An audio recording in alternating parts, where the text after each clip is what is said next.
What's going on, brothers? This is Enemy Stand User. I hope you guys are doing well. Today is very interesting as we will be explaining and debunking domain combat, how domains clash, how they interact, deploy, and what they are.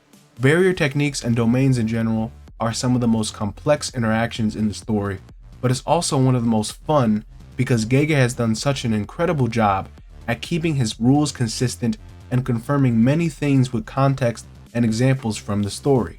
Today, I really wanted to discuss the rules barriers constitute and the very strange variables and special cases like with Simple Domain, Sukunas Domain expansion, Megumis Domain, and Maki and Toji's domain immunity.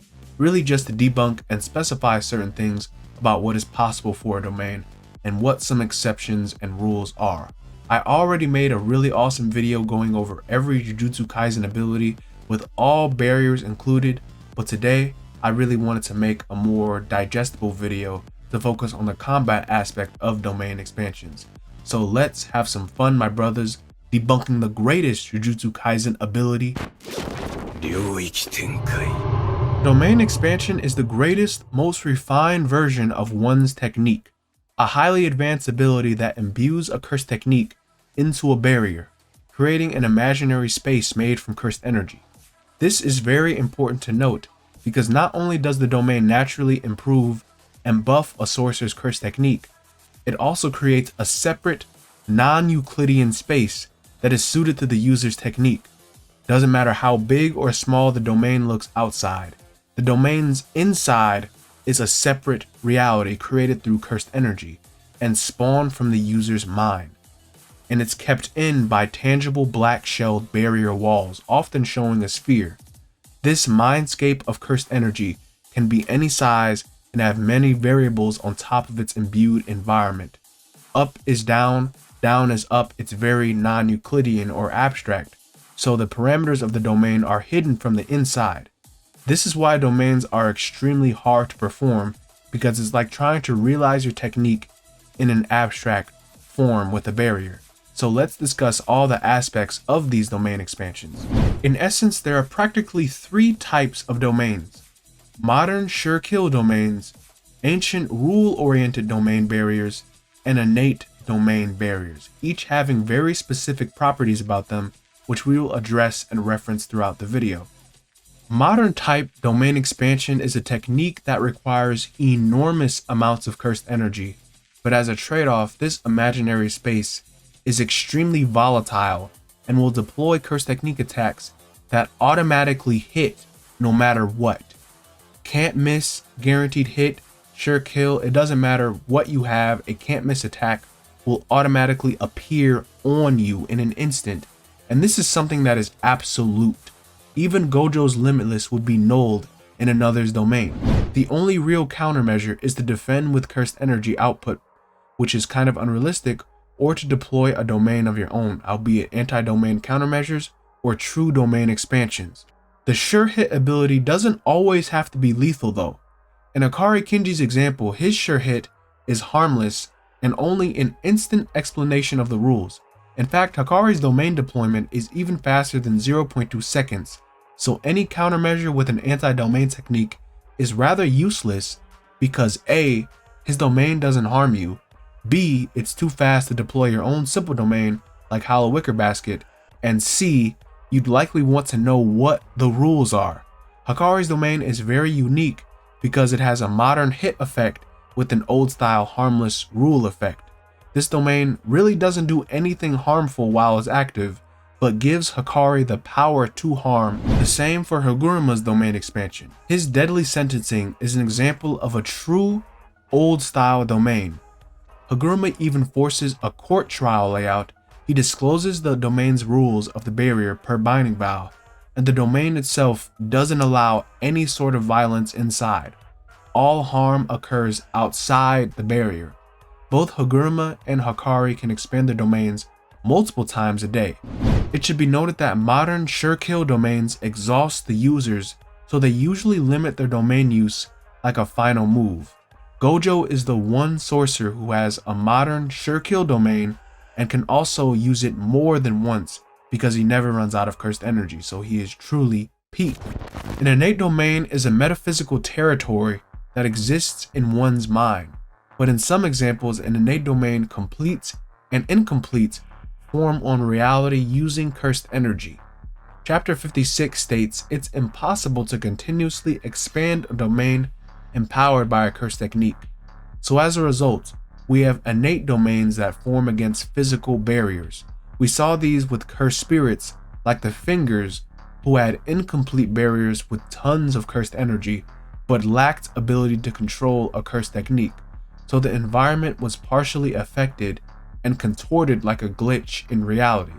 In a much rarer case, the Kuchisake Ana curse casted an innate domain to trap Toji in this barrier clearly formed over the physical area to keep Toji in place, and it had a binding vow that forced Toji to answer her question. Once answered, the domain dispelled, and then her technique activated. Megumi and Sukuna also have domains that interact with physical and animate spaces and structures, but we'll get to those special cases later. But now we are able to explore the domain combat interactions, how barriers clash, what conditions are used, and curse countermeasures. The most practical, widely used available strategy against domain expansion is to put up a simple domain. This barrier is erected around the user to effectively neutralize the opponent's domain to negate the guaranteed hit. New Shadow Style and Hollow Wicker Basket are simple domain techniques that do this to void the sure hit. This is worth paying extra attention to because simple domain is not described to cancel curse techniques. An ability like amplification or domain expansion would do that. Instead, it causes a domain's sure hit effect to be nullified, and effectively, because your simple domain is active, you are no longer subject to an automatic hit effect and are immune to the effects of a domain technique if the domain has an automatic sure hit attack. If the domain is incomplete, a technique could just as easily manually touch you if the user so desires. But for a completed domain to shut off its sure hit, it kind of sounds very easy, but that may require a binding vow in that specific scenario, since you build your domain up to shut off others' technique and guarantee your own hits. What's very interesting, despite what I just said, is that New Shadow Style in its combative form using simple domain has actually been shown to cancel out curse techniques outside of a barrier, like what Kusakabe did against the Maximum Uzumaki technique, and Kokichi Muda used with New Shadow Style in his technique charge attack to damage Mahito's soul, bypassing idle transfiguration. This isn't really something that's all that confirmed in the story, but it looks like New Shadow Style is very much a combat simple domain variant that has the potential to challenge curse techniques and acts like a domain.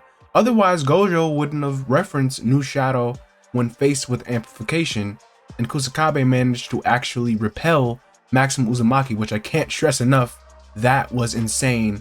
And the biggest concern is how Muda affected idle transfiguration, because it's confirmed simple domains do not neutralize curse techniques themselves. That's confirmed in writing.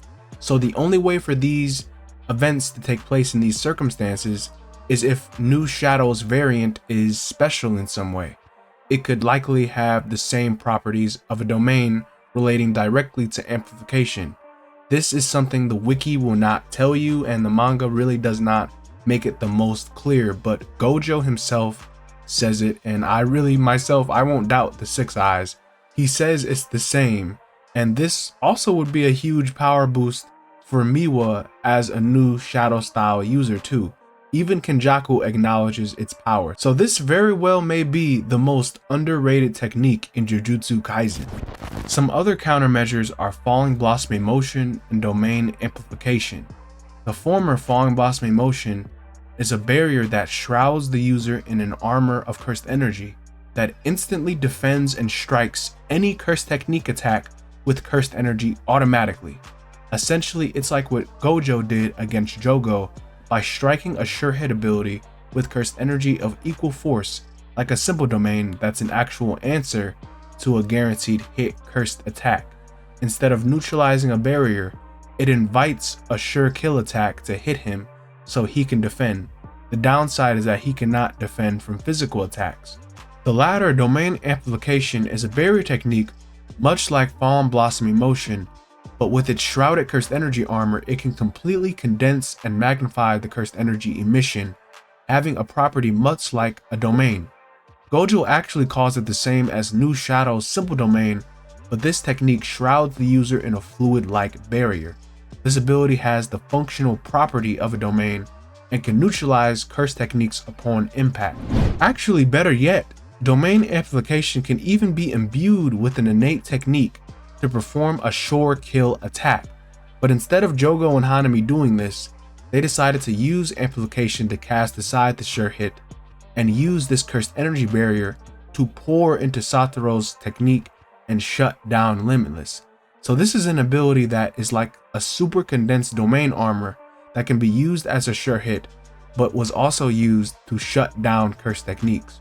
One trade-off is that the user's curse technique and domain amplification can't be used at the same time, as Hanami learned that the hard way. The most fleshed out example we have of two domains coexisting is when Megumi unleashed his domain onto Dagon's domain. Albeit incomplete, Megumi was able to maintain his technique and keep his domain flowing, starting a sort of tug of war, even if Megumi was the weak link in that fight. His goal was to open a hole within Dagon's domain and evacuate his team. Before Megumi came in, Nanami and Neobito could not perform their innate technique and just suffered from the Death Swarm's sure hit until Megumi invaded, and then everyone got their powers back. Megumi's domain evened the playing field, neutralizing Dagon's sure hit and his technique control, so the Death Swarm therefore was triggered manually from that point on, right onto Dagon's death and defeat.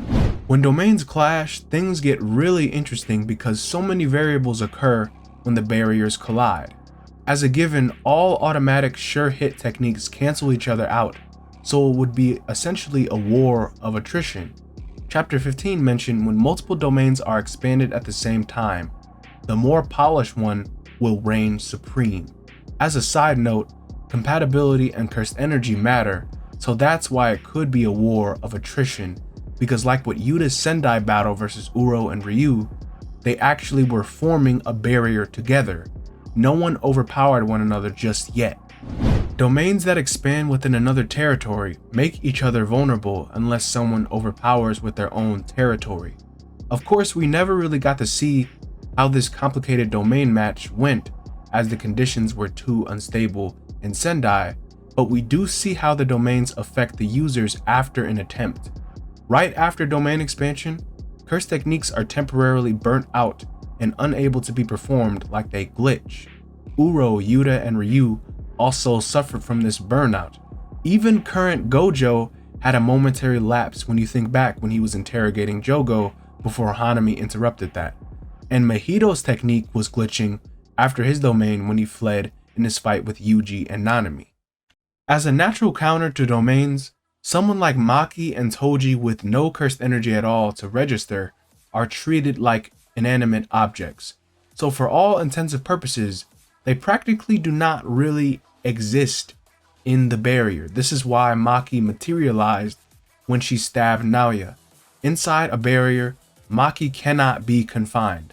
Unless the domain includes imprinted physical structures like Megumi's unfinished domain, or she willingly consents to being in said barrier, she is free. But regardless, Maki and Toji are fully immune to domain's guaranteed hit because it has no way to register the cursed energy that they don't have. Now, embedded innate curse techniques may still hit them and affect them. I don't really imagine Maki and Toji just standing in Jogo's volcano, but a domain with an automatic hit just wouldn't register them. The technique wouldn't recognize them, so the sure hit is a no hit. A domain like Megumi's, which uses physical objects as an imprinted barrier without the classic domain shell, actually includes inanimate objects, so Maki and Toji would still be affected by this. They'd probably fall in the shadow just like Reggie's cars did, if the domain was strong enough to hold them. they have been known to outmuscle techniques and resist many things, including curses and the soul and the body. They can run on water and grab the atmosphere. They are the most exaggerated form of human strength and ability. So it's very interesting that Gege pointed out Megumis Domain in this instance. In a more specific case with Sukuna, he has no domain barrier, but has a set radius where his technique activates. The only object the technique creates is his malevolent shrine. Everything within his 200-meter radius is subject by his technique.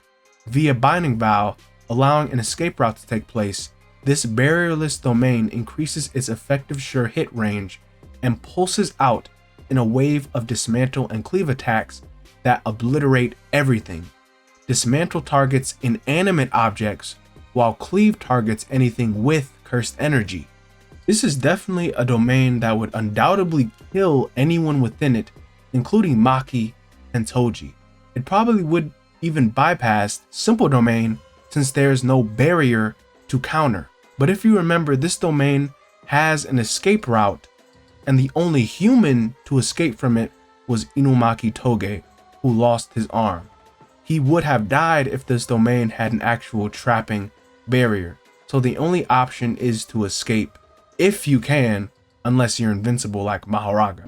What I'm very curious about is how various domains react to one another. And we do have some examples, but we have never really seen at least 2 true domain expansions battle to the finish. And that's pretty creative use of this system so far, as we will see more ways around a domain than we actually see domains themselves. And it kind of builds the hype up for when we eventually see like actual true domains clash in all of its glory. Like what actually constitutes how refined a domain is when it's finished? What happens when an ancient domain clashes with a modern sure kill domain? Would there even be a tug of war? How would a domain amplification interact with a barrier? And how would that work with a sure hit? There's just a lot of technicality in domain combat, and that's really a part of the charm Gege created. There's a lot of thinking involved, and it'll cause you to keep up with Gege's pace, as he will make callbacks to certain things, but some stuff he will expect us to remember and interpret ourselves.